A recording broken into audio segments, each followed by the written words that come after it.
What are the two meanings of Satya, the second principle of the first limb of yoga, the Yamas? Stay tuned to find out how this meaning may differ from what you have learned in your yoga practice. Hi, my name is Michelle Fondin, and I'm the author of the brand new book, The 8 Limbs of Yoga for Modern Times, a practical guide to the Yoga Sutras of Patanjali. If you're new to my channel, welcome. Thank you for subscribing below. Click on the bell, scroll up to all for all notifications. And thank you for giving the video a thumbs up. I teach meditation online, on demand. You can check it out at the link below and start today. Welcome to my mini series on the 8 limbs of yoga. This is good for you if you are a yogi, a yoga practitioner, a yoga teacher, leading a yoga teacher training program, or you're just curious about Eastern and yoga philosophy. This would be the series just for you. Today we're going to talk about Satya. And to start, I'm going to read the Yoga Sutra that is pertaining to this principle of Satya. To one firmly established in truthfulness, his word becomes binding on objective reality. Yoga Sutra, chapter 2, verse 36. Now, this meaning in this Yoga Sutra is going to be pertaining to the much, much deeper meaning of the word Satya, which is translated generally to mean truth or truthfulness. I could talk about this principle for hours, not just in this mini 15 to 20 minute video, because it's very much tied to the 5th chakra, the throat chakra, and it's something that I write about in 2 of my books, The Wheel of Healing with Ayurveda and Chakra Healing for a Vibrant Energy, because it was directly pertaining to me when I was 28 years old. So truthfulness, this is an interesting concept. Let's start with the more common translation of Satya, and then let's move to the more spiritual concept of Satya, because I think it's important. We're humans. We tend to see things and we translate them as we see them, right? We see the word truth, and what comes to mind for you when you see the principle truth or truthfulness? Typically, you're going to be thinking about something like honesty, someone who's honest, who says it like it is, who's not sugarcoating something, who is not lying, that's a big one, who's not even stretching the truth or creating their own reality so that they are gaslighting me, for example. And so when we think about truth or truthfulness, we're usually talking about one of those things: honesty, telling it like it is, seeing things the way they are, and not making up stories to make things out to be something different. In other words, lying. But that is a big part of Satya, of truthfulness. Now, truth can be very, very subjective. What is true for me might not be true for you. And that's where we get into this sticky and gray area of the meaning behind Satya. My truth might not be your truth, and therefore we can get into some arguments. We can get into disagreements. So what Satya is really talking about is your personal truth. Now, this is the first meaning, right? We're going from the physical, the 3D world, into the deeper spiritual meaning. So this is the first one. I'm really talking about your internal truth. How do you conceive of things? How do you see yourself? How do you think about things, and how do they translate into words so that your words align with your beliefs? Your words align with your thoughts. And that's really what Satya is pertaining to when it's talking about truthfulness. It's saying, how are you aligned? Are you creating something different than what's in your head? And as humans, we do tend to do this. We people please. We say things that others might want to hear, but that are not the truth that really resides within our heart. It's not really what we think. It's not the truth that resides within our heart. We're just saying things because we think, okay, I can fit into society by saying this. I can fit in with my social group by saying this. I can even fit in with a romantic partner by saying this. For example, something as stupid as, oh, I like this sport, when you really don't like this sport, but the person you want to date really likes that specific sport. So you tell that person, I like the sport. So again, it's a silly example. It might be a stupid example even, but it all comes down to being able to be your authentic self, to speak your authentic truth about who you are, what you think, what you believe, even if other people don't agree with you. Now, there is a more objective truth. For example, if you saw a car accident, if you were a witness to a car accident and you saw exactly what happened, and then you were questioned on what happened as an innocent bystander, and you lied about it. Now, why would you lie? There's probably no reason why you should lie about something like that. But based on objective reality, this is what you saw, and if you speak the truth, then that is a better way to go about things than lying about it, for example. So there is a more objective reality based on what your senses are telling you, so that you are operating in honesty, right?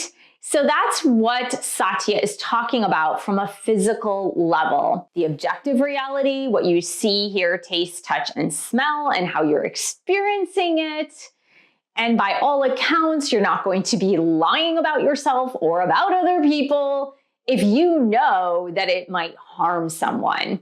Now, in fact, Patanjali states that you must speak truth, but if it's going to harm someone, then you might just want to stay silent. Now that goes back to the first Yama, the first principle of the first limb of yoga, which is Ahimsa. Now I just produced a video on Ahimsa, and I'll put that link right here so you can check it out after this video. But as I mentioned, even 3D world, physical world stuff is very relative, right? So my truth might not be your truth. Even in the case of witnessing a car accident, the truth from your standpoint, from where you stand, might be very different from the people that were in the cars. So what they saw, what they felt, what they heard was very different from your perspective. So it really is based on the perspective. But if you know, for example, that you were lying about something or misleading someone to believe that something else happened than what you really saw, of course, that is telling an untruth, and that would be going against the principle of Satya. Okay, I think you got the physical component of Satya, truthfulness, telling the truth, saying the truth, living your authentic self, saying who you are, having your thoughts and beliefs align with the words that you speak.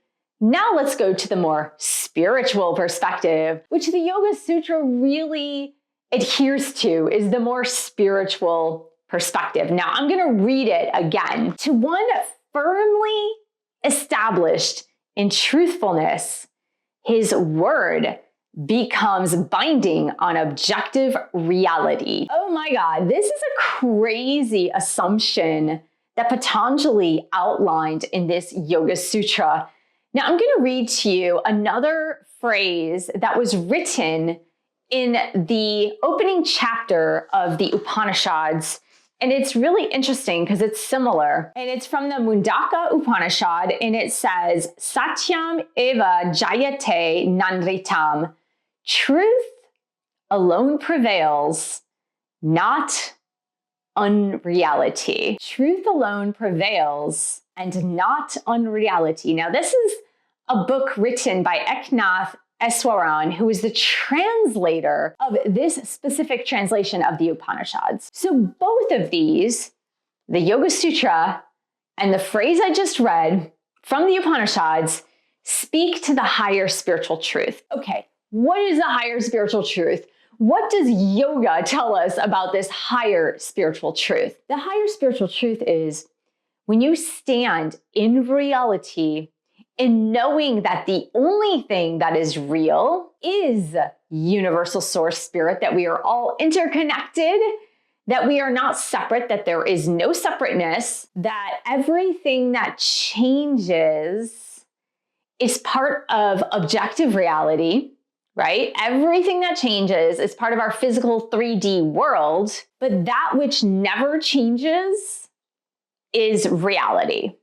Okay, that's a lot. That's a lot.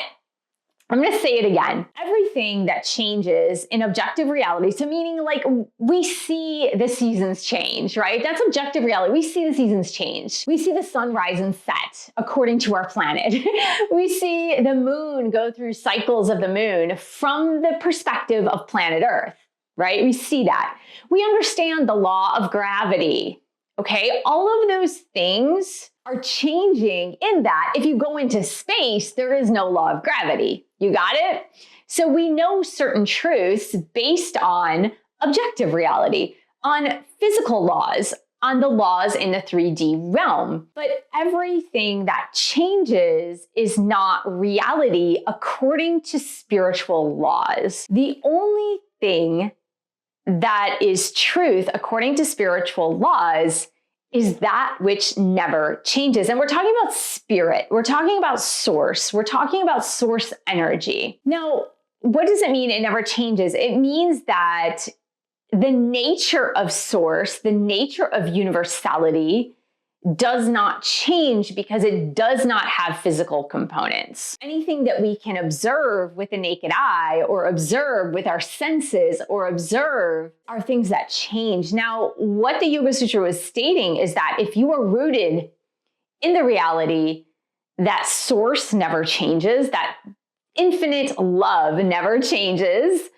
that is who you are, if you're rooted in that fact, that is who I am, that is my divine essence of who I am, then you can speak words and change objective reality. You can change the course of nature. You can change things in the 3D realm. You can change things in the physical universe.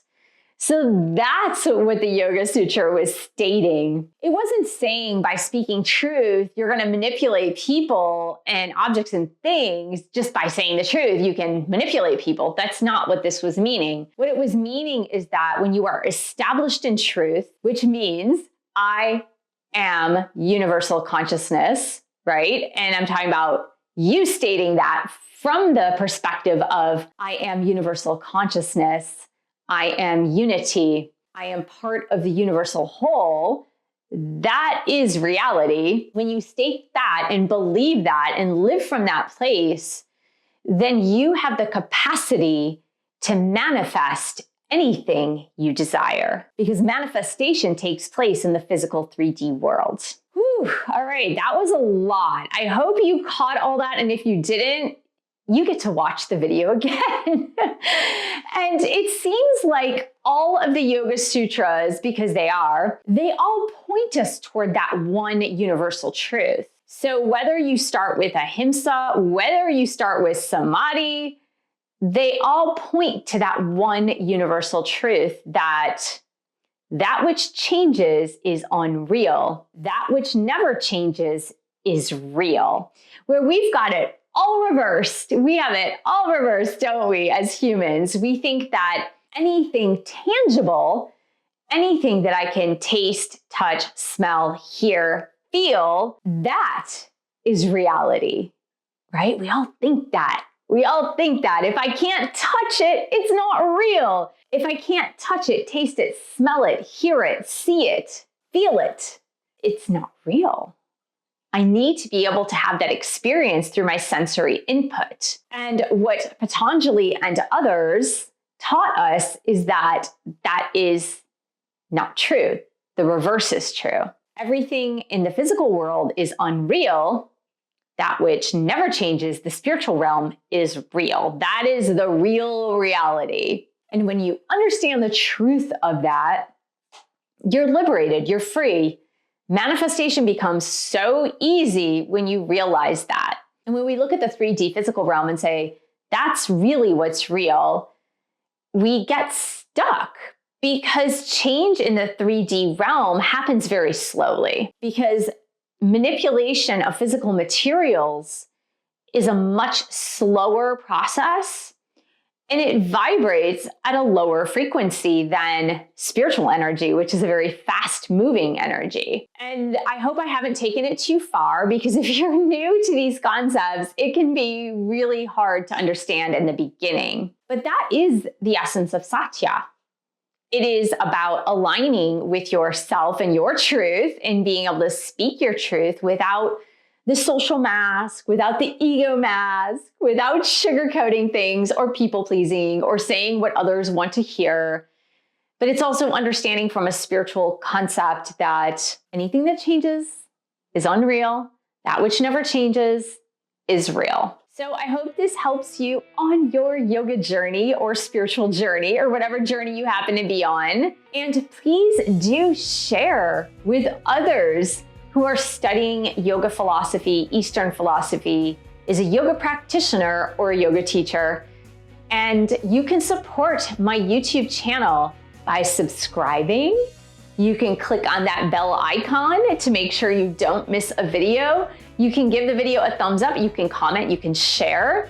You can also purchase this book or any of my 12 published books on Amazon.